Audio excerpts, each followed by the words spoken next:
नमस्कार दोस्तों, आपका स्वागत है मेरे YouTube channel share market today में। आज हम बात करेंगे सुप्रीम इंडस्ट्री के बारे में। स्टॉक के फंडामेंटल कैसे हैं, चार्ट पे कहाँ पर सपोर्ट है, कहाँ पर रेजिस्टेंस है, नेक्स्ट टारगेट क्या होंगे स्टॉक के, किस लेवल पे बाय करना चाहिए, किस लेवल पे स्टॉप लॉस लेना चाहिए, इस बारे में हम बात करेंगे। चलिए जान लेते हैं थोड़ा कंपनी के बारे में। कंपनी की मार्केट कैप 50,858 करोड़ की है। करंट प्राइस 4,004 का चल रहा है। स्टॉक का 52 वीक लो है 3,020 का। 52 वीक हाई है 5,157 का। स्टॉक का पी है 57.20 का, जबकि इंडस्ट्री पी है 23.50 का। स्टॉक की बुक वैल्यू है 446 रुपये की। आरओसी है 22 का और आरओई है 17.10 का। फेस वैल्यू है 2 रुपये की, जबकि कंपनी जो है पूरी की पूरी डेट फ्री है। किसी प्रकार की कोई उधारी कंपनी पे नहीं है। चलिए इसके क्वार्टर रिजल्ट चेक कर लेते हैं। देखिए हम आगे क्वार्टर रिजल्ट में दिसंबर 2024 के चेक करेंगे, फिर मार्च 2025 के, फिर जून 2025 के। देखिए दिसंबर 2024 में सेल करी है 2,510 करोड़ की, जो मार्च 2025 में बढ़कर होगी 3,027 करोड़ की। फिर जून 2025 में ये घटकर हो गई है 2,609 करोड़ की। ऑपरेटिंग प्रॉफिट मार्जिन चेक कर लेते हैं। दिसंबर 2024 में 12% का रहा है, जो मार्च 2025 में बढ़कर 14% का हो गया है, और जून 2025 में घटकर ये 12% का रह गया है। नेट प्रॉफिट चेक कर लेते हैं।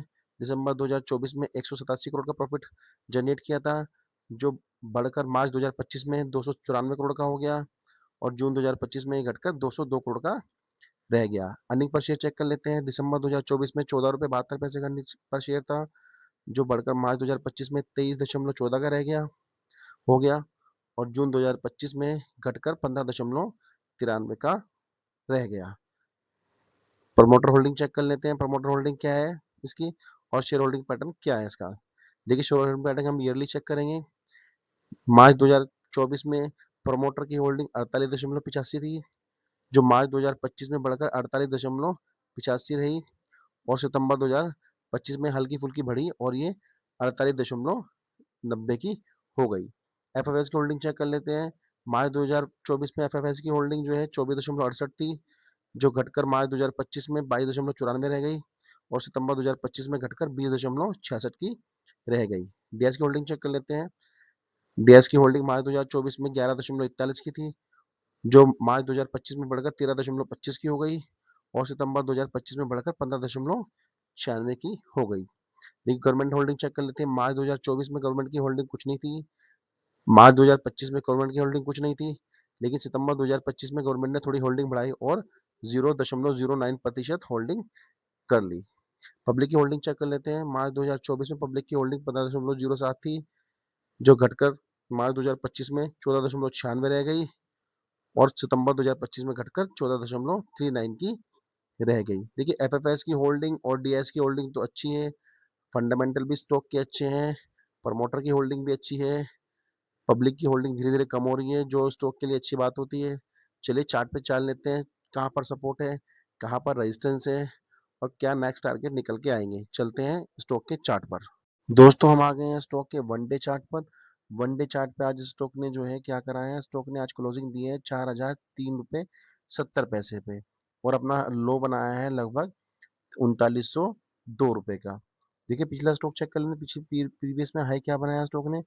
प्रीवियस ने 2024 में छठे महीने में हाई बनाया था 6,469 रुपये का। उसके बाद लगातार स्टॉक में गिरावट आई, गिरावट आने के बाद स्टॉक ने न्यू 52 वीक लो बना दिया लगभग 3,095 रुपये के आसपास का। उसके बाद स्टॉक में दमदार तेजी आई। दमदार तेजी के बाद स्टॉक ने यहाँ पर रेजिस्टेंस फेस करा, यहाँ पर आके रेजिस्टेंस फेस करा, और स्टॉक ने 4,660 रुपये के आसपास का हाई बना दिया। उसके बाद स्टॉक में लगातार गिरावट हो रही है, किसी प्रकार की रिकवरी की कोई संकेत नहीं है। देखिए अब बात आती है स्टॉक को बाय कहाँ करना चाहिए। देखो स्टॉक को बाय करने के लिए वन डे चार्ट आपने देख लिया, वन डे चार्ट पे कहीं भी इस टाइम सपोर्ट पे नहीं है स्टॉक। और सपोर्ट देखने के लिए जब वन डे चार्ट पे सारे के सारे रेजिस्टेंस और सपोर्ट तोड़ देता है स्टॉक, तो नीचे जाके वीकली चार्ट चेक करते हैं।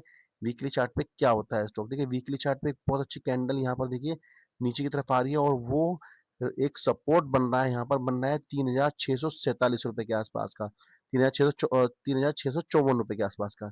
यदि आपको स्टॉक को बाय करना है तो मेरा मानना है ये स्टॉक को आप 3,654 रुपए के आसपास बाय कर सकते हैं।